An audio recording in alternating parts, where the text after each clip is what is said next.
إن الحمد لله نحمده ونستعينه ونستغفره ونعوذ بالله من شرور أنفسنا ومن سيئات أعمالنا من يهده الله فلا مضل له ومن يضلل فلا هادي له ونشهد أن لا إله إلا الله وحده لا شريك له ونشهد أن محمدا عبده ورسوله قال الله عز وجل يا أيها الناس اتقوا ربكم الذي خلقكم من نفس واحدة وخلق منها زوجها وبث منهما رجالا كثيرا ونساء واتقوا الله الذي تساءلون به والأرحام إن الله كان عليكم رقيبا يا أيها الذين آمنوا اتقوا الله حق تقاته ولا تموتن إلا وأنتم مسلمون يا أيها الذين آمنوا اتقوا الله وقولوا قولا سديدا يصلح لكم أعمالكم ويغفر لكم ذنوبكم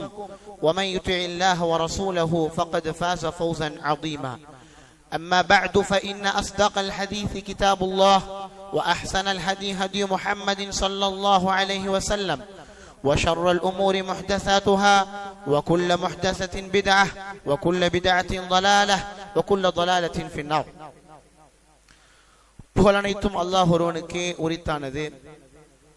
அவனுடைய இறுதி தூதர் நம்முடைய தலைவர் நபிகள் நாயகம் ஸல்லல்லாஹு அலைஹி வஸல்லம் அவர்களின் மீதும் அவர்களை ஏற்று இறை நம்பிக்கை கொண்ட அத்துணை இறை நம்பிக்கையாளர்கள் மீதும் குறிப்பாக இந்த ஜும்மாவுடைய நேரத்தில் ஒன்று குழுமி இருக்கக்கூடிய நாம் அனைவரின் மீதும் எல்லாம் வல்ல அல்லாஹ் ஜல்ல ஷானஹு தஆலாவின் வற்றா கருணையும் திருப்பொருத்தமும் பேரருளும் என்றென்றும் நிலவ பிரார்த்தித்தவனாக இந்த ஜும்மா உரையை ஆரம்பம் செய்கின்றேன்.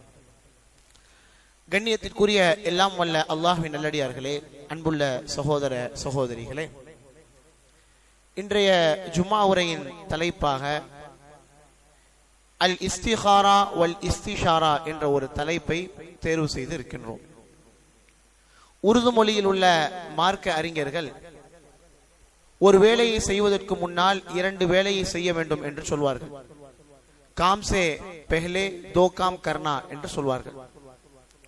அல்லாஹும் அல்லாஹுடைய தூதர் ஸல்லல்லாஹு அலைஹி வஸல்லம் அவர்களும் உங்களுடைய வாழ்க்கையில் ஒரு காரியத்தை செய்வதற்கு முன்னால் இரண்டு காரியத்தை நீங்கள் செய்ய வேண்டும் என்பதை சொல்லி இருக்கின்றார்கள். அது என்ன? ஒரு காரியத்தை செய்வதற்கு முன்னால் இரண்டு காரியத்தை செய்ய வேண்டும். அதுதான் இஸ்திகாரா இஸ்திஷாரா. அன்பிற்குரியவர்களே, முதல் விஷயம் இஸ்திகாரா. இந்த வார்த்தையை அல் குர்ஆனோடும் சுன்னாவோடும் தொடர்புடைய சகோதரர்கள் கேள்விப்பட்டிருப்பார்கள், அதை அமல் செய்திருப்பார்கள், அதில் பலனை பெற்றிருப்பார்கள். இஸ்திகாரா என்று சொன்னால் என்ன? தலபுல் கைரி, அல்லாஹ்விடத்தில் நலவை கேட்பது. ஒரு முஸ்லிம் எப்படி அல்லாஹ்விடத்தில் கேட்க வேண்டும் என்பதை அல்லாஹ்வே சொல்றான். யா அல்லாஹ், மறுமையில மட்டும் நல்லதத்தா அப்படின்னு ஒரு முஸ்லிம் கேட்க கூடாது. ஈருலகத்திலும் நன்மையை கேட்க வேண்டும். அல்லாஹ்விடத்தில் நன்மையை மட்டும்தான் கேட்க வேண்டும், நல்லதை மட்டும்தான் கேட்க வேண்டும், நலவை மட்டும்தான் கேட்க வேண்டும். அப்ப அல்லாஹ்விடத்தில் நலவை கேட்பது, இதற்குத்தான் அரபு மொழியில் இஸ்திகாரா என்று சொல்வார்கள். தௌஹீத் என்று சொன்னால் ஒரு விஷயத்தை நாம் அல்லாஹ்விடத்தில் மட்டும் கேட்பது, அல்லாஹ்வோடு யாரையும் கூட்டு சேர்க்காமல் அல்லாஹ்விடத்தில் தனித்து பிரார்த்திப்பது, இதுதான் தௌஹீத். அப்ப இஸ்திகாரா என்று சொன்னால் அல்லாஹ்விடத்தில் நலவை கேட்பது. ஷேகுல் இஸ்லாம் இப்னு தைமியா ரஹிமஹுல்லாஹ் சொல்லுவாங்க, மா நதிம மன் இஸ்தகாரல் காலிக். ஒரு மனுஷன் கை சேதமே அடைய மாட்டான். எப்ப அப்படிக்கு தெரியுமா? அவன் இஸ்திகாரா செய்யறான், அதற்கு பின்னால் அவன் சக மனிதனிடத்தில் கலந்து ஆலோசிக்கிறான் அப்படின்னு சொன்னா, இந்த இரண்டு பண்புகள் ஒரு முஸ்லிம் இடத்தில் இருந்தால் மா நதிம, கை சேதமே கிடையாது, தோல்வியே கிடையாது, நஷ்டமே கிடையாது. அப்ப இஸ்திகாரா என்று சொன்னால் அல்லாஹ்விடத்தில் நலவை கேட்பது. அன்பிற்குரியவர்களே, நபிகள் நாயகம் ஸல்லல்லாஹு அலைஹி வஸல்லம் அவர்கள் நபியாக அனுப்பப்பட்டதற்கு பிறகு ஐயாமுல் ஜாஹிலியா, அதாவது மக்கா, குறிப்பாக குறைஷி மக்களிடத்தில் இருந்த நிறைய மூட பழக்க வழக்கங்களை அல்லாஹ்வுடைய தூதர் ஸல்லல்லாஹு அலைஹி வஸல்லம் அவர்கள் உடைத்து எறிந்தார்கள். தவறு என்று சொன்னார்கள், பாவம் என்று சொன்னார்கள், அல்லாஹ்வுக்கு வைக்கக்கூடிய மிகப்பெரிய அநீதி என்று சொன்னார்கள். அந்த ஐயாமுல் ஜாஹிலியா மக்களிடத்தில், மக்காவாசிகளிடத்தில் ஒரு பண்பு இருந்தது. காபத்துல்லாவுக்கு அருகில், ஹரம் காபத்துல்லாவுக்கு அருகில் ஒரு மனிதர் அமர்ந்திருப்பார். நம்முடைய வாழ்க்கையில் நடக்கக்கூடிய முக்கியமான விவகாரங்கள், அது மேற்படிப்பாக இருக்கலாம், திருமணமாக இருக்கலாம், குழந்தையாக இருக்கலாம், வியாபாரமாக இருக்கலாம், முதலீடாக இருக்கலாம், ஏதோ ஒன்று வாழ்க்கையில் நடக்கக்கூடிய முக்கியமான விவகாரங்கள் என்று சொன்னால், மக்காவாசிகள் அரபு மக்கள் என்ன செய்வாங்கன்னு சொன்னா, அந்த காபாவுக்கு அருகில் ஒரு மனிதர் அமர்ந்திருப்பார். அவரிடத்தில் 3 அம்புகளை கொண்டு சொல்வார்கள். 3 அம்பு. அதில் ஒரு அம்பில் இஃப்அல், இந்த காரியத்தை நீங்க செய்யுங்க, நீங்க சுகபோகமா இருப்பீங்க, இந்த காரியத்தை செய்யுங்க, உங்களுக்கு வெற்றி கிடைக்கும் அப்படின்னு ஒரு அம்பில் எழுதப்பட்டிருக்கும். இரண்டாவது அம்பில் லா தஃஅல், இந்த காரியத்தை செய்யாதீங்க, நீங்க எதற்காக வந்திருக்கீங்களோ இந்த காரியம், இதை நீங்கள் செய்தால் உங்களுக்கு என்ன செஞ்சிடும், தோல்வி ஏற்பட்டு விடும், நஷ்டம் அடைந்து விடும் அப்படின்னு சொல்லி இன்னொரு அம்பில் எழுதப்பட்டிருக்கும். இன்னொரு அம்பில் லாஷை, ஒண்ணுமே இருக்காது. இந்த 3 அம்புகள் அந்த மனிதர் வைத்திருப்பார் காபத்துல்லாவுக்கு அருகில். மக்கள் தங்களுடைய முக்கியமான விவகாரங்களை தீர்மானிப்பதற்கு முன்னால் அந்த மனிதர் என்ன செய்வார், குலுக்கி போடுவாரு. அதை எடுப்பாங்க. இஃப்அல், நல்லதுன்னு சொன்னா அந்த காரியத்தை செய்வாங்க, லா தஃஅல் சொன்னா அந்த காரியத்தை செய்ய மாட்டாங்க. எதுவுமே எழுதப்படாத அம்பு வந்துச்சுன்னு சொன்னா அதை திரும்பி குலுக்கி போடுவாங்க. இந்த பழக்கம் ஐயாமுல் ஜாஹிலியா மக்களிடத்தில் வியாபித்து இருந்தது. அன்பிற்குரியவர்களே, அல்லாஹ் ரப்புல் ஆலமீன் சூரத்துல் மாயிதாவில் சொல்வான், வஅன் தஸ்தக்ஸிமு பில் அஸ்லாம், மக்களே நீங்கள் இப்படி என்ன செய்யாதீங்க, குலுக்கி போட்டு பார்க்காதீங்க, இது அல்லாஹ்வுக்கு வைக்கக்கூடிய அநீதி, இப்படி குலுக்கி போட்டு ஒரு விவகாரங்களை நீங்கள் பார்க்க கூடாது அப்படின்னு சொல்லி அல்லாஹ் ரப்புல் ஆலமீன் கண்டிக்கிறான். இன்னொரு பழக்கம் அந்த மக்களிடத்துல இருந்துச்சு. ஒரு காரியத்தை செய்யறதுக்கு முன்னால இதை செய்யலாமா வேணாமா, இதை பண்ணலாமா வேணாமா அப்படின்னு யோசிக்கிறப்ப ஒரு பறவை கூட்டை கலைப்பார்கள். ஒரு கல்லோ ஏதோ போட்டு கலப்பாங்க. அந்த பறவைகள் வலப்புறம் சென்றதுன்னு சொன்னா அந்த காரியம் அமோகமாக இருக்கும் அர்த்தம். இடது பக்கம் போயிருச்சுன்னு சொன்னா அந்த காரியத்தை செய்யக்கூடாதுன்னு அர்த்தம். இந்த பழக்கமும் மக்களிடத்தில் இருந்தது. அல்லாஹ் என்ன செய்யறான், அதை கண்டிக்கிறான். அல்லாஹ்வுடைய தூதர் தடை செய்யறாங்க. அன்பிற்குரியவர்களே, மார்க்கத்தை பொறுத்தவரை ஒரு விஷயத்தை ஹராம், தடை தடை அது மட்டும் செய்யாது. அதற்கு பகரமாக சிறந்த ஒன்றை மார்க்கம் நமக்கு சொல்லும். எப்படி அல்லாஹ் ரப்பல் ஆலமீன் வட்டி ஹராமாக்கினான், வியாபாரம் செய்யுண்டான், பொருளாதாரத்தை ஈட்டுங்கள், ஃபந்தஷிரு ஃபில் அர்த், பறந்து போண்டான். அல்லாஹ் விபச்சாரத்தை ஹராமாக்கினான், நிக்கா முடியண்டான். அப்ப ஒன்று தடை என்று சொன்னால் அதற்கு பகரமாக சிறந்த ஒன்றை அல்லாஹ் ரப்பல் ஆலமீன் நமக்கு வழிவகுத்து வைத்திருக்கின்றான். அந்த அடிப்படையில் இந்த இஸ்திகாரா, அம்ப குலுக்கி போடாதீங்க, பறவை கூட்ட கலைச்சு பார்க்காதீங்க, ஒரு மனிதர் உங்களுக்கான நன்மை தீமையை தீர்மானித்து சொல்ல முடியாது, பறவைகள் தீர்மானித்து சொல்ல முடியாது. அப்ப என்ன செய்யணும், இஸ்திகாரா செய்யுங்க. இஸ்திகாரா என்றால் என்ன, அல்லாஹ்விடத்தில் நலவை கேட்பது.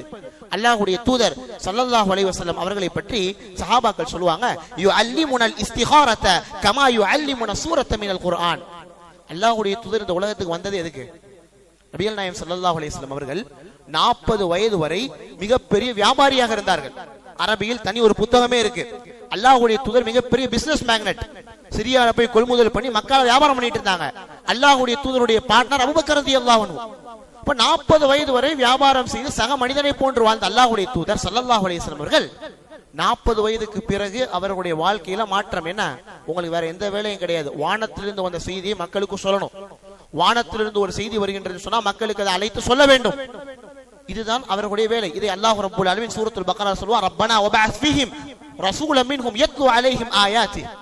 உங்களை அனுப்பப்பட்டதன் நோக்கமே நான் சொல்றதை நீங்க மக்களுக்கு சொல்லணும். சஹாபாக்கள் சொல்றாங்க, அல்லாஹ்வுடைய தூதர் எப்படி எங்களுக்கு குர்ஆனை சொன்னாங்களோ, குர்ஆனை சொல்றது அல்லாஹ்வுடைய தூதருடைய வேலை, குர்ஆனை சொன்னார்களோ அதே போன்று ஒவ்வொரு காரியத்திற்கும் ஒவ்வொரு விவகாரத்திற்கும் இஸ்திகாரா செய்யுங்கன்னு சொன்னாங்க. இல்லா மாஷா அல்லாஹ், அல்லாஹ் நாடியவர்களை தவிர நம்முடைய சகோதரர்கள், நம்முடைய உறவினர்கள், நம்முடைய மஹல்லாவாசிகள், நாம் அறிந்தவர்கள் இந்த இஸ்திகாரா என்பது இல்லா மாஷா அல்லாஹ் குறைவானவரை தவிர நிறைய பேர்ட்ட கிடையாது. இதுக்கெல்லாம் இஸ்திகாரா செய்யணுமா, இது தெளிவாவே தெரியுது நல்லதுன்னு சொல்லி, இது தெளிவாவே நல்லதுன்னு தெரியுது, இதுக்கு இஸ்திகாரா செய்யணுமா அப்படின்ற ஒரு கேள்வி இருக்கு. அன்பிற்குரியவர்களே, இஸ்திகாரா என்பது ஒவ்வொரு விஷயத்திற்கும் உண்டு, முக்கியமான எல்லா விவகாரத்திற்கும் உண்டு. இதற்கு என்ன ஆதாரம் அப்படின்னு சொன்னா, இந்த உலகத்தில் மிகச் சிறந்த ஒரு மாப்பிள்ளனா யாரு? அல்லாஹ்வுடைய தூதர். மனிதன் குறைகளுக்கு அப்பால் பெற்றவன் அல்ல. ஆனா அல்லாஹ்வுடைய தூதரை விட சிறந்த மனிதர் இந்த உலகத்தில் யாரும் கிடையாது.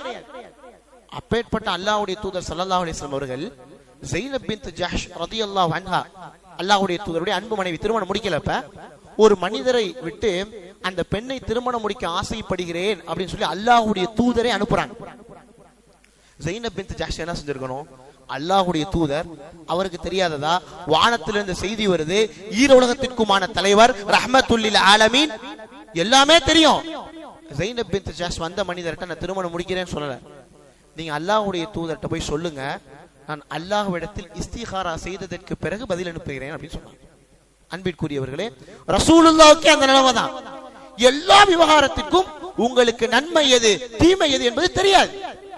இஸ்திகாரா செய்துவிட்டு நான் பதில் அனுப்புகிறேன். ஸைனப் பின்த் ஜஹ்ஷ் இஸ்திகாரா செய்தார்கள், அதற்கு பின்னால் அல்லாஹ்வுடைய தூதரை திருமணம் முடித்தார்கள். இஸ்திகாரா என்பது லாசிம், அவசியம், எல்லா விவகாரத்துக்கும் அவசியம். கல்வியை தேர்ந்தெடுப்பதற்கு, மேற்படிப்பு படிப்பதற்கு, திருமணம் முடிப்பதற்கு, வியாபாரத்தில் முதலீடு செய்வதற்கு, ஒரு இடம் வாங்குவதற்கு, ஒரு நகை வாங்குவதற்கு, உங்களுடைய வாழ்க்கையில் எல்லா விவகாரத்திற்கும் இஸ்திகாரா செய்யுங்கள். இஸ்திகாரா எப்படி செய்யறது? சிஃபத்துல் இஸ்திகாரா. இஸ்திகாரா எப்படி செய்யறது தெரியும். 2 ரக்காத் தொழணும், 2 ரக்காத் தொழணும், ஃபர்து இல்லாமல் சுன்னத் இல்லாமல் 2 ரக்காத் தொழணும். 2 ரக்காத் தொழுதுட்டு அல்லாஹ்விடத்தில் ஒரு பிரார்த்தனை செய்ய வேண்டும். அரபி மொழியில் இந்த பிரார்த்தனை இருக்கு, அதை சுருக்கமாக தமிழில் சொல்கின்றேன். எப்பயுமே அல்லாஹ்வை ஃபர்ஸ்ட் என்ன செய்யணும்? ஐஸ் வைக்கணும். ஒரு மனிதனிடத்தில் ஒரு தேவை நமக்கு இருக்குன்னு சொன்னா என்னங்க செய்வோம்? அவனை கவர் பண்றதுக்கு என்னென்ன செய்வோம்? ஒரு 6 மாசம் கழிச்சு ஒரு தேவை இருக்குன்னு சொன்னா 6 மாதத்துக்கு முன்னாடியே அவனுடைய மனசு எப்படிலாம் கவர் பண்ண நினைப்போம். அல்லாஹ் ஒருத்தர் கற்றுக் கொடுக்குறாங்க, அல்லாஹ் ஃபர்ஸ்ட் ஐஸ் வை. அல்லாஹும்ம இன்னி அஸ்தகீருக, யா அல்லாஹ், உன்னிடத்தில் நான் நலவை கேட்கின்றேன், உன்னுடைய அறிவிலிருந்து நான் நலவை கேட்கின்றேன், உன்னுடைய பலத்திலிருந்து நான் நலவையை கேட்கின்றேன். ஏன்? மனிதனுடைய அறிவு கூடும் குறையும். 40 வயசுல இருக்கிற அறிவு 60 வயசுல இருக்காது. 40 வயசுல ஞாபக சக்தி இருக்கும், 60 வயசுல சொன்னதே சொல்லிட்டு இருப்பாரு. 40 வயசுல சொன்னது ஞாபகம் வச்சிருப்பாரு, 60 வயசுல என்ன சொன்ன ஞாபகம் வச்சிருக்க மாட்டார். மனிதனுடைய அறிவு இப்படி இப்படி இருக்கும், அல்லாஹ்வுடைய அறிவு நிலையானது. யா அல்லாஹ், உன்னுடைய அறிவிலிருந்து நான் கேட்கின்றேன், உன்னுடைய ஏன் பின்னால் நடக்கக்கூடியது வந்த அல்லாஹ்வுல் குயூப், பின்னால் நடக்கக்கூடியது உனக்கு தான் அல்லாஹ் தெரியும், எனக்கு ஒண்ணுமே தெரியாது. இந்த காரியம் எனக்கு சிறந்ததாக இருந்தால், அல்லாஹ்வுடைய எப்படி கற்றுக் கொடுக்கறாங்க பாருங்க, இந்த காரியம் என்னுடைய மார்க்கத்திற்கு, என்னுடைய வாழ்க்கைக்கு, என்னுடைய கடைசி முடிவுக்கு, மார்க்கம், வாழ்க்கை, கடைசி முடிவு, இந்த மூன்றுக்கும் இந்த காரியம் சிறந்ததா இருந்துச்சுன்னா எனக்கு ஆக்கிவை. இதே வாழ்க்கை, மார்க்கம், மறுமை, இந்த மூன்றுக்கும் நான் கேட்கக்கூடிய இந்த காரியம் தீமையாக இருந்தால் என்னை விட்டு இந்த காரியத்தை தூரப்படுத்திரு, அந்த காரியத்தை விட்டு என்னை தூரப்படுத்திரு. ஏன்? மறைமுகமான அறிவு உனக்கு மட்டும் தான் உண்டு. இதாங்க துஆவினுடைய கருப்பொருள், சாராம்சம், சுருக்கம். அல்லாஹ் உனக்கு தான் எல்லாம் தெரியும், எனக்கு ஒண்ணுமே தெரியாது. அவங்க நல்லா இருக்குன்றாங்க, இவங்க சரியா இருக்குன்றாங்க, இந்த இடத்தில் இன்வெஸ்ட் பண்ண இவ்வளவு ரூபாய் சம்பாதிக்கலாம்னு சொல்றாங்க, இந்த வியாபாரம் பன்மடங்கு நமக்கு லாபத்தை தரும் சொல்றாங்க, எல்லாம் இருக்கு. ஆனா பின்னால இருக்குமா எனக்கு தெரியாது, உனக்கு தெரியும். அதனால இது எனக்கு சிறந்ததா இருந்தா எனக்கு இதை ஏற்படுத்தி வச்சிரு, இது எனக்கு தீமையாக இருந்தால் என்னை விட்டு அதை தூரப்படுத்தி விடு, அதை விட்டு என்னை தூரப்படுத்தி விடு, உனக்கு தான் இல்ல மறைமுகமான அறிவு இருக்கு அப்படின்ற இந்த பிரார்த்தனை அல்லாஹ்வுடைய தூதர் ஒவ்வொரு காரியத்திற்கும் நபி தோழர்களுக்கு சொன்னார்கள். அன்பிற்குரியவர்களே, இதை சலாம் வாங்கினதுக்கு பிறகு இந்த துஆவை என்ன செய்யணும்? கேட்கணும். கேட்ட பிறகு என்ன செய்யும்? கேட்ட பிறகு உங்களுடைய மனசு ஒன்று சொல்லும், நிச்சயம் அந்த பிளிங்க் இருக்கும், கிரீன் லைட் அடிக்கும், அது மாதிரி இருக்கும், இதை செய்யுங்க, இதை செய்யாதீங்க, அதை எடுத்துருங்க, நிச்சயம் அதில் நஷ்டம் கிடையாது. இதற்கு என்ன ஆதாரம் அப்படின்னு சொன்னா, வரலாற்று நிறைய செய்திகள் உண்டு. அன்பிற்குரியவர்களே, இன்றைக்கு காபத்துல்லா இருக்குல்ல, ஹரமுக்கு போயிட்டு வந்தவங்களுக்கு தெரியும், உம்ரா போனவங்க, ஹஜ் போனவங்களுக்கு தெரியும். காபத்துல்லா இன்றைக்கு இருக்கக்கூடிய அந்த அமைப்பு, அந்த அகலம், அந்த நீளம் அல்லாஹ்வுடைய தூதருடைய காலத்துல இல்ல. ரசூலுடைய காலத்திற்கு பிறகு கூட்டப்பட்டுச்சு, குறைக்கப்பட்டுச்சு, கூட்டப்பட்டுச்சு, குறைக்கப்பட்டுச்சு. கடைசி அப்துல்லா இப்னு சுபைர் ரலியல்லாஹு அன்ஹுமா, சுபைர் ரலியல்லாஹு அன்ஹு அப்துல்லா என்ன செய்யறாருன்னு சொன்னா, இந்த காபத்துல்லாவை ஒரு இவ்வளவுதான் அப்படின்னு வரையறை முடிவு செய்யணும் நினைக்கிறார். காபான்றது ஒட்டுமொத்த உலக முஸ்லிம்களுக்குமான சொந்தமான இடம். அப்ப அவர் என்ன செய்யறாரு அப்படின்னு சொன்னா, 3 நாட்கள் இஸ்திகாரா செய்தார். அவர் சொல்றார், நான் 3 தடவை இஸ்திகாரா செய்தேன், 3 தடவை இஸ்திகாரா செய்ததற்கு பிறகுதான் நான் என்ன செஞ்சேன்? 3 நாட்கள்ல 3 தடவை, 3 தடவை இஸ்திகாரா செய்ததற்கு பின்னர் அதை நான் புனர் நிர்மாணம் செய்தேன். அதை ஒரு ஸ்ட்ரக்சர் கொண்டு வந்தேன். இன்னைக்கு என்ன செய்யுது? அப்துல்லா இப்னு சுபைருக்கு பின்னால் அந்த காபா கூட்டப்படவும் இல்லை, குறைக்கப்படவும் இல்லை.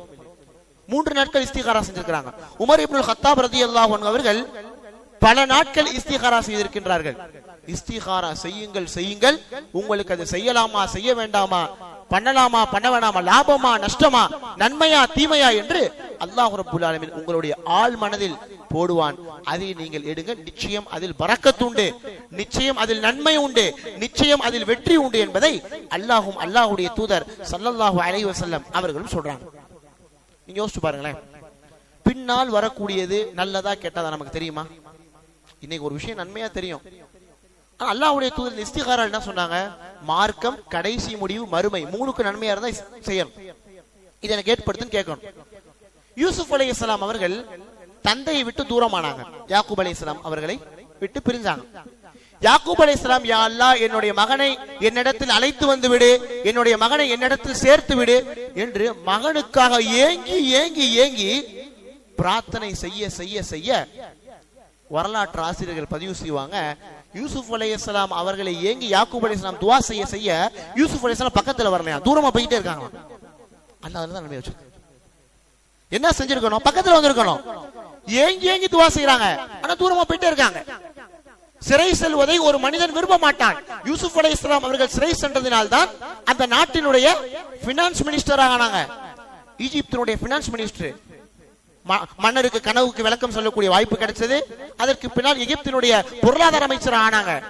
எதில் நன்மை உண்டு என்பது நமக்கு தெரியாது. சமீபத்தில் ஒரு செய்தி, இலங்கையில் நடந்த ஒரு செய்தி. அது ஒரு 2 மாவட்டங்கள். அந்த 2 மாவட்டத்துக்கு நடுவில் ஒரு மனிதர் பிரயாணம், ஒரு ஆள் இப்ப நடந்தது, பிரயாணம் செய்ய நாடுறாரு.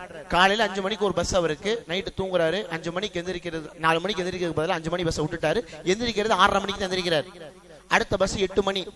அவர் யோசிக்கிறாரு, 5 மணிக்கு நம்ம அந்த பஸ்ஸை பிடிச்சிருக்கணும், 4 மணிக்கு எந்திரிக்கிறது பதிலாக நம்ம 7 மணிக்கு எந்திரிக்கிறோம்.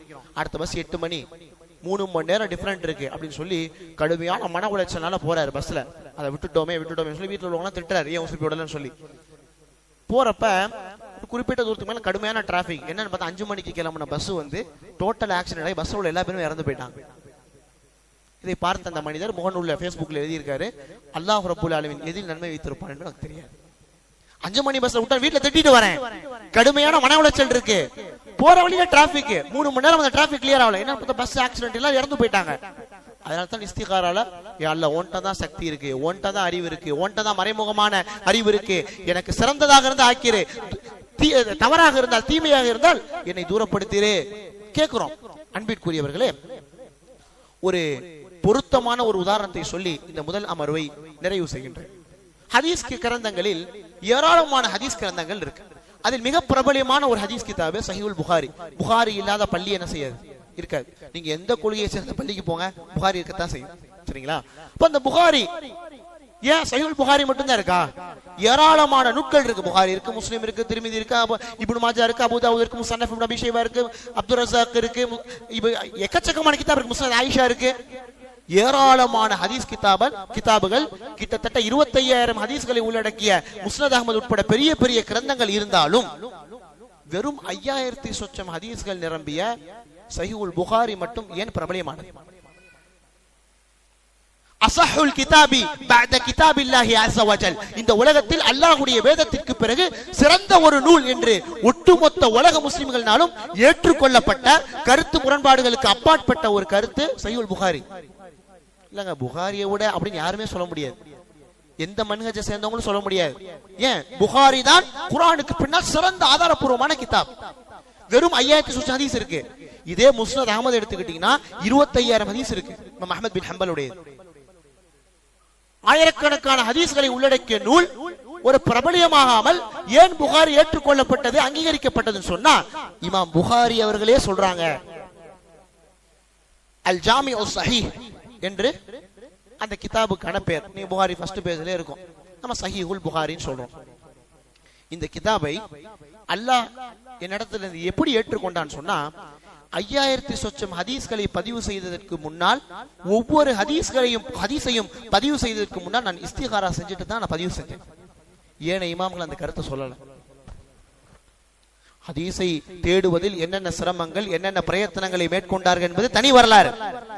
ஆனால் இமாம் புகாரி சொல்றாங்க, 5000 சொச்சம் ஹதீஸ்களை நான் பதிவு செய்தேன், நான் இந்த உம்மத்திற்கு வழங்கினேன். அதை ஒவ்வொரு ஹதீஸையும் நான் மக்களுக்கு அறிவிக்கும் முன், மக்களிடத்தில் பதிவு செய்வதற்கு முன் நான் இஸ்திகாரா செய்துவிட்டு தான் நான் பதிவு செய்தேன். உலமாக்கள் சொல்லுவாங்க, அதனால் தான் சஹீஹுல் புகாரி ஒட்டுமொத்த உலக முஸ்லிம்கள் மேல அங்கீகரிக்கப்பட்டது. அன்பிற்குரியவர்களே, காம் சே பெஹ்லே தோ காம் கர்னா, ஒரு வேலையை செய்வதற்கு முன்னால் 2 வேலையை செய்ய வேண்டும் என்று அல்லாஹும் அல்லாஹ்வுடைய தூதர் ஸல்லல்லாஹு அலைஹி வஸல்லம் அவர்கள் சொன்னார்கள். அதில் முதல் விஷயம் இஸ்திகாரா, அல்லாஹ்விடத்தில் மட்டும் நலவை கேட்பது. அல்லாஹ்விடத்தில் நலவை கேட்டால் நமக்கு எதை அல்லாஹ் தந்தானோ நிச்சயம் அதில் மட்டும்தான் நன்மை உண்டு என்பதை ஒரு முஸ்லிம் பொருந்திக் கொள்ள வேண்டும். இரண்டாவது இஸ்திஷாரா, சக மனிதனிடத்தில் கலந்து ஆலோசிப்பது சம்பந்தமாக அல்லாஹும் அல்லாஹ்வுடைய தூதரும் என்ன சொன்னார்கள் என்பதை இரண்டாவது முறையில் பார்ப்போம்.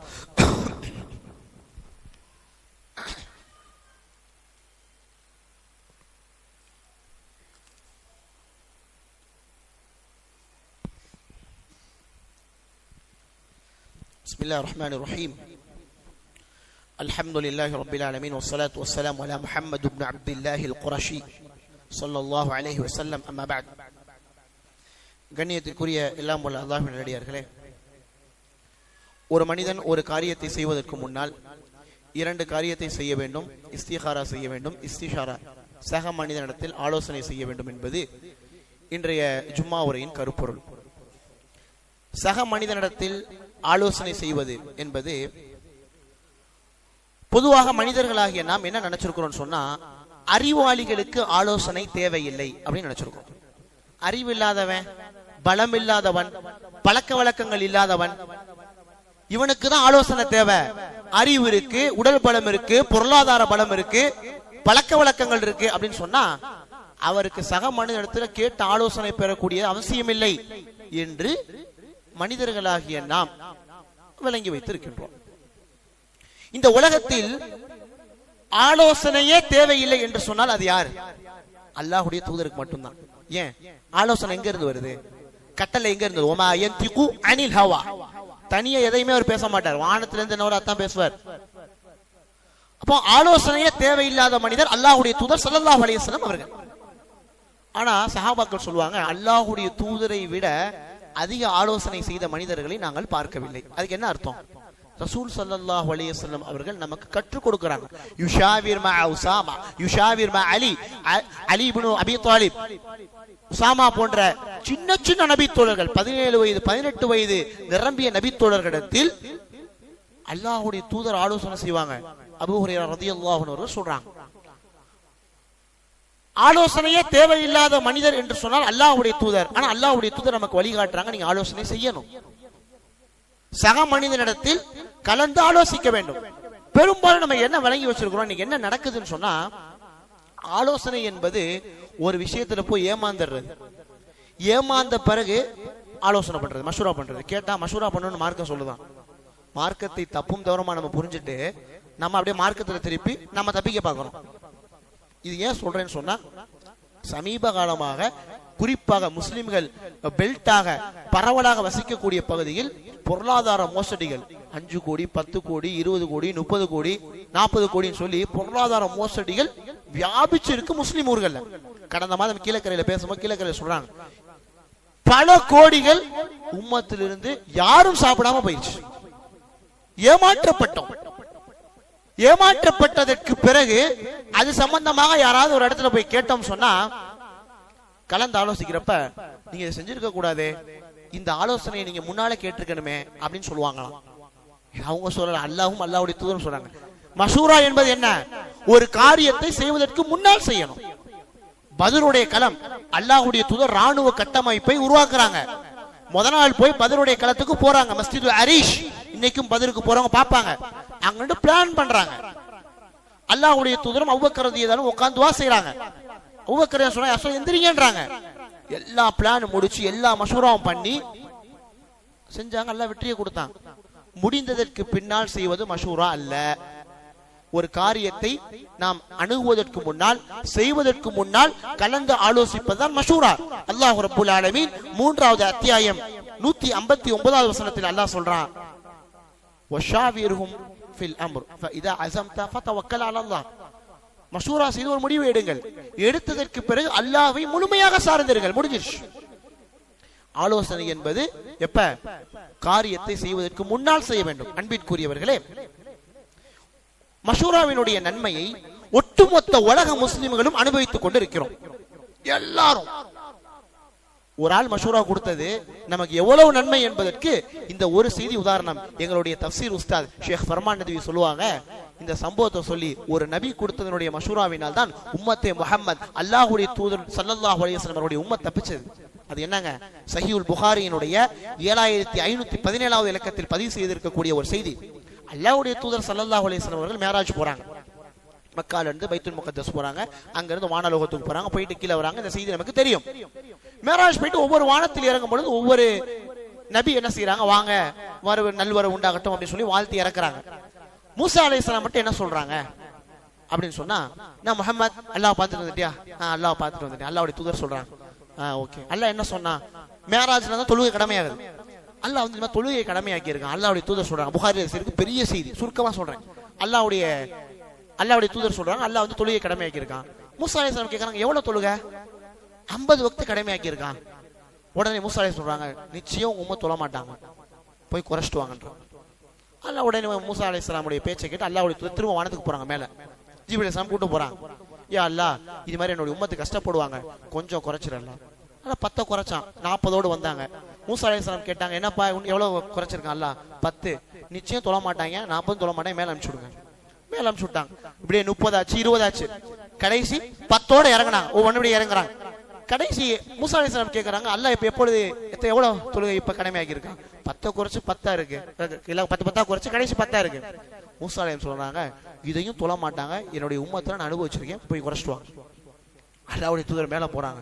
என்னடா அல்லாஹ் இப்படி குறைச்சிக்கிட்டே இருக்க, 40 முடிச்சு, இன்னும் 10 தான் இருக்கு. 10 குறைக்க சொல்றாங்க. திரும்ப போறாங்க. அல்லாஹ் இடத்துல சொல்றாங்க, 5ஓட திரும்புறாங்க. மூசா அலைஹிஸ்ஸலாம் கேக்குறாங்க, முஹம்மதே இப்ப எவ்வளவு? 5 தாங்க இருக்கு. இதையும் தொழ மாட்டாங்க. மூசா அலைஹிஸ்ஸலாம் சொல்றாங்க, நிச்சயம் தொழ மாட்டாங்க, என்னுடைய உம்மத்தை எடுத்து நான் அனுபவித்திருக்கிறேன். மூசா அலைஹிஸ்ஸலாம் பார்க்கவே இல்லை. ஆனா மூசா அலைஹிஸ்ஸலாம் எவ்வளவு அழகா புரிஞ்சு வச்சிருக்காங்க பாருங்க. தொழ மாட்டாங்க, போய் குறைச்சிட்டு வாங்க. அல்லாஹ்வுடைய தூதர் சொன்னா, வெக்கப்படுறேன் அல்லாஹ்ட்ட கேட்க. 5 இதையும் குறைக்க நான் வெக்கப்படுகிறேன். அப்படியே கீழே இறங்கினாங்க. என்னுடைய தஃப்சீர் உஸ்தாத் சொல்லுவாங்க, இந்த செய்தியை சொல்லிட்டு சஹீஹுல் புகாரியுடைய 7517வது செய்தி சொல்லுவாங்க, மூசா அலைஹிஸ்ஸலாமுடைய மஷூராவினால் தான் 5 வக்து நமக்கு கிடைச்சிச்சு. இந்த 5 வக்து தொழுகை மூசா அலைஹிஸ்ஸலாமுடைய பல மஷூராவுக்கு பிறகு இந்த உம்மத்திற்கு வழங்கப்பட்டதுன்னு சொன்னா, மஷூராவில் பரக்கத் உண்டு என்பதற்கு இந்த செய்தியை விட சிறந்த ஒரு ஆதாரம் தேவையில்லை. அன்பிற்குரியவர்களே, அல் முஸ்தஷாரு முஅ்தமின், யார்ட்டங்க மஷூரா செய்ய முடியும்? வரவன் போன்றலாம் மஷூரா செய்ய முடியுமா?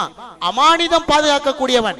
உன்னுடைய செய்தியை, உன்னுடைய அந்தரங்கத்தை, நீ செய்யக்கூடிய அந்த கருப்பொருளை பிற மனிதனிடத்தில் பகிராத ஒரு மனிதனிடத்தில் மஷூரா செய்யணும். அல்லாஹ் இதை சொல்லிட்டாங்க. மஷூரா செய்யணும்னு எல்லாத்தையும் செஞ்சிட முடியாது. உமர் இப்னுல் கத்தாப் சொல்லுவாங்க, ரலியல்லாஹு அன்ஹு, ஷாவிர் மை யஹாஃபுல்லாஹ், அல்லாஹ்வை யார் பயப்படுறானோ அவன்கிட்ட மஷூரா செய். பொறாமையை, வஞ்சகத்தை மனதில் வைத்திருக்கக்கூடியவன், நல்ல எண்ணம் இல்லாதவன், அல்லாஹ்வை பயப்படாதவன், அமானிதம் பேணாதவன், இவனிடத்துல மஷூரா செய்யாத. இந்த கேரக்டர், இந்த பண்பு ஒருத்தவன் தெரிஞ்சு அமானிதம் பேணுவான், அல்லாஹ்வை பயப்படுறான், ஒரு முத்தகியா இருக்கான் அப்படின்னு சொன்னா அவரிடத்தில் நீங்கள் கலந்து ஆலோசியுங்கள் என்பதை அல்லாஹ்வும் அல்லாஹ்வுடைய தூதரும் அல்லாஹ்வுடைய தூதருடைய தோழர்களும் நமக்கு சொல்றாங்க. அன்பிற்குரியவர்களே, அல் குர்ஆனுடைய சூரத்து நம்ல் 27வது அத்தியாயத்தினுடைய 32வது வசனத்தில் அல்லாஹ் ரப்பல் ஆலமீன் ஒரு செய்தியை சொல்வான். அதாவது, சபா என்ற ஒரு நாட்டில் பல்கீஸ் என்ற ஒரு அரசி இருந்தாங்க. பல்கீஸ் என்ற ஒரு ராணி. இது அல்லாஹ் குர்ஆன்ல சொல்வான். அவங்களுடைய பண்புகள், அவங்க என்ன பண்ணாங்க சொல்வான். அதில் குறிப்பாக 27:32 அல்லாஹ் சொல்லும் பொழுது, அந்த பல்கீஸ் என்ற பெண்மணி இடத்தில் இருந்த ஒரு நல்ல பண்பு என்னன்னு சொன்னா, எந்த காரியத்தையும் தன்னுடைய பிரதானிகளிடத்தில் கேட்காமல் செய்ய மாட்டாங்க. மஷூரா பண்ணாம எந்த முடிவும் எடுக்க மாட்டார்கள். எப்படின்னா, அஃப்தூனி ஃபீ அம்ரி, எனக்கு நீங்கள் ஆலோசனை செய்யுங்கள் என்னுடைய காரியத்திற்கு. அல்லாஹ் இந்த கேரக்டரை, இந்த பண்பை சிறப்பா சொல்றான். அந்த பெண் தன்னுடைய பிரதானிகளிடத்தில் ஆலோசனை செய்யாமல் அந்த நாட்டை என்ன செய்ய மாட்டாங்க, நிர்வகிக்க மாட்டார்கள். ஆக்சுவலி அந்த நாட்டில் வசிக்கக்கூடிய மக்கள் சூரியனை வணங்கக்கூடிய மக்கள், அவருடைய கொள்கை கோட்பாடு. ஆனா அந்த பண்பை அல்லாஹ் ஒரு தனித்து சொல்வதற்கு காரணம், இந்த மஷூராவை அல்லாஹ் விரும்புறான். நீ செய்யி, என் மீது முழுமையாக தவக்குல் வை என்பதை அல்லாஹ் சொல்றான். கடைசியாக ஒரு செய்தியை சொல்லி இந்த ஜும்மா உரையை நிறைவு செய்கின்றேன். இமாம் ஹசனுல் பஸ்ரி அவர்கள் கலந்து ஆலோசிப்பது சம்பந்தமாக 3 மனிதர்களை பற்றி சொல்வார்கள். யார் இமாம் ஹசனுல் பஸ்ரி? ஒரு தாபி, அல்லாஹ்வுடைய தூதருடைய தோழர்களிடத்தில் கல்வி பயின்றவர்கள். பொதுவா ஒரு பெருமை இருக்கும், இவர் யார் தெரியுமா, இந்த ஷேக்ட்ட படிச்சவர், இவர் யார் தெரியுமா, மக்கால படிச்சவர், இவர் யார் தெரியுமா, மதீனால படிச்சவர் அப்படின்னு சொல்லி ஒரு பேரும் புகழும் நமக்கு இருக்கும். ஆனால் உலமாக்கள் சொல்லுவாங்க ஆக மேன்மையானவர்கள் தாபீன்கள் தான். ஏன் யார்ட்ட படிச்சாங்க? சஹாபாக்கள். சஹாபாக்களுக்கு நிகர் அவங்க தான். அதற்கு பின்னால் மனிதர்களில் ஆக மேன்மையானவர்கள் தாபீன்கள். ஏன்? அவர்களுடைய உஸ்தாதுகள் அசாத்திதாக்கள் அல்லாஹ்வுடைய தூதருடைய தோழர்கள், அஸ்ஹாபுன் நபி ஸல்லல்லாஹு அலைஹி வஸல்லம். அல்லாஹ்வுடைய தூதருடைய மனைவிமார்களுடைய வீட்டில் வளர்ந்த ஒரு தாபி தான் இமாம் ஹசனுல் பஸரி ரஹிமஹுல்லாஹ் அவர்கள். இமாம் ஹசனுல் பஸரி சொல்லுவாங்க, அர்-ரிஜாலு ஸலாஸத்துன், மனிதர்கள் மூன்று வகையான மனிதர்கள். அன்பிற்குரியவர்களே, பேசக்கூடிய நானும் கேட்கக்கூடிய நீங்களும் இந்த மூன்று வகையில் எந்த வகையில் இருக்கிறோம் என்பதை நாம் யோசிக்கிறோம். அர்-ரிஜாலு ஸலாஸத்துன், மூன்று மனிதர்கள். ஃபரஜுலுன் ரஜுல், அவன் முழுமையான மனிதன். வரஜுலுன் நிஸ்ஃபு ரஜுல், அவன் பாதி மனிதன். வரஜுலுன் லா ரஜுல், அவன் மனுஷனே கிடையாது. முதல் மனிதன் யாரு? ஃபஅம்மர் ரஜுல் அர்-ரஜுலு ஃபதுர் ரை வல் மஷூரா, அவனுக்கு அறிவும் இருக்கும், பலமும் இருக்கும், எல்லா சக்தியும் இருக்கும். ஆனா கலந்து என்ன செய்வான்? ஆலோசிப்பான். மஷூரா செஞ்சானாதான் அவன் முழுமையான மனிதன் சொல்றாங்க. சஹாபாக்கள் அறிவின் சிகரங்கள், அறிவின் சிகரங்களாக இருந்தும் மஷூரா செஞ்சாங்க. உமர் இப்னுல் கத்தாப் ரலியல்லாஹு அன்ஹு இருக்கிறாங்களே, சாஹிபுல் ஃபிராசா, இந்த உலகத்தில் ஒரு தொலைநோக்கு மனிதர்களில் உமர் ரலியல்லாஹு அன்ஹு தவிர்க்கவே முடியாது. பின்னால் என்ன நடக்கும்னு யோசிப்பாங்க. அப்பேற்பட்ட உமர் ரலியல்லாஹு அன்ஹு அவர்கள் மாத கணக்காக மஸ்ஜிது நபவியில் மஷூரா செய்திருக்கிறார்கள் என்பதை சீரத் உமர் இப்னுல் கத்தாப் என்ற நூலில் பதிவு செய்திருக்கிறார்கள். மாச கணக்கா மதீனா வாசிகளை கூப்பிடுவாங்க, மக்கா வாசிகளை கூப்பிடுவாங்க. அதற்கு பின்னால் எந்த நாட்டில இருந்து அந்த லெட்டர் வந்துச்சோ அந்த நாட்டு மக்களை கூப்பிடுவாங்க. செய்வாங்க செய்வாங்க செய்வாங்க. மூத்த நபி தோழர்களை மட்டும் மஷூரா செய்வாங்க. மாதக்கணக்காக மஷூரா செய்தார்கள். ஹசன் பஸரி சொல்லுவாங்க, முழு மனிதன் என்பவன் அறிவு, ஆற்றல் எல்லாம் இருக்கும், கலந்தும் ஆலோசிப்பான். இரண்டாவது பாதி மனிதன் என்ன தெரியுமா? அறிவு, ஆற்றல், பலம் எல்லாம் இருக்கும், மஷூரா இருக்காது. எதையும் தன்னிசையா முடிவெடுப்பான், அவனா எடுப்பான், யார்கிட்ட கேட்க மாட்டான். உறவினர்களிடத்தில், சகோதரர்களிடத்தில், மஹல்லாவாசிகளிடத்தில் அல்லது அந்த துறையில் கல்வி நிபுணத்துவம் பெற்றவரிடத்தில், பாண்டித்தியம் பெற்றவரிடத்தில், அனுபவசாலிகளிடத்தில் கேட்க மாட்டான். நான் எதுக்குங்க அவன்கிட்ட கேட்கணும்? கேட்டா என்னுடைய கெத்த என்ன ஆறுது? சின்ன பையன் அவன், அவனுக்கு என்ன தெரியும் அப்படின்ற அந்த நினைப்பு. இவன் பாதி மனுஷன் தான். ஹசன் பஸரி சொல்லுவாங்க, மனுஷனே கிடையாதுன்ற லிஸ்ட் யார் தெரியுமா? அறிவும் இருக்காது, மஷூராவும் இருக்காது. அவனுக்கு இயற்கையா சொல்லறிவும், தமிழ்ல சொல்லுவாங்க, சொல் புத்தியும் கிடையாது, சுய புத்தியும் கிடையாது. இரண்டுமே இல்லைன்னு சொன்னா மனிதனே கிடையாது. நீங்கள் இந்த மூன்று வகையில் எந்த மனிதர்கள் என்று நீங்கள் சுய பரிசோதனை செய்து கொள்ளுங்கள். அன்பிற்குரியவர்களே, இன்றைய ஜும்மா உரையின் சாராம்சம், சுருக்கம் என்னன்னு சொன்னா, ஒரு காரியத்தை செய்வதற்கு முன்னால் இரண்டு காரியத்தை செய்ய வேண்டும் என்று அல்லாஹும் அல்லாஹ்வுடைய தூதர் ஸல்லல்லாஹு அலைஹி வஸல்லம் சொல்றாங்க. அது என்னன்னு சொன்னா இஸ்திகாரா, இரண்டாவது சக மனிதனிடத்தில் கலந்து ஆலோசிப்பது. இதை அல்லாஹும் அல்லாஹ்வுடைய தூதரும் நமக்கு வலியுறுத்தி சொல்லியிருக்கின்றார்கள். இதில் நிச்சயம் நன்மை மட்டும்தான் உண்டு, இதில் நஷ்டமே கிடையாது என்பதை சொல்லியிருக்கின்றார்கள். அல்லாஹ் ரப்பல் ஆலமீன் இந்த இரண்டு விஷயத்தையும் நம்முடைய வாழ்க்கையில் ஒவ்வொரு காரியத்திற்கும், ஒவ்வொரு நிகழ்விற்கும் செய்யக்கூடிய, அதில் மூலமாக நமக்கு நன்மை மட்டுமே அல்லாஹ் ரப்பல் ஆலமீன் அருள் புரிய வேண்டும் என்று பிரார்த்தித்து இந்த ஜும்மா உரையை நிறைவு செய்கின்றேன். வாஹிர் தஅவானா அனில் ஹம்துலில்லாஹி ரப்பில் ஆலமீன் வ அகீமுஸ் ஸலாத்.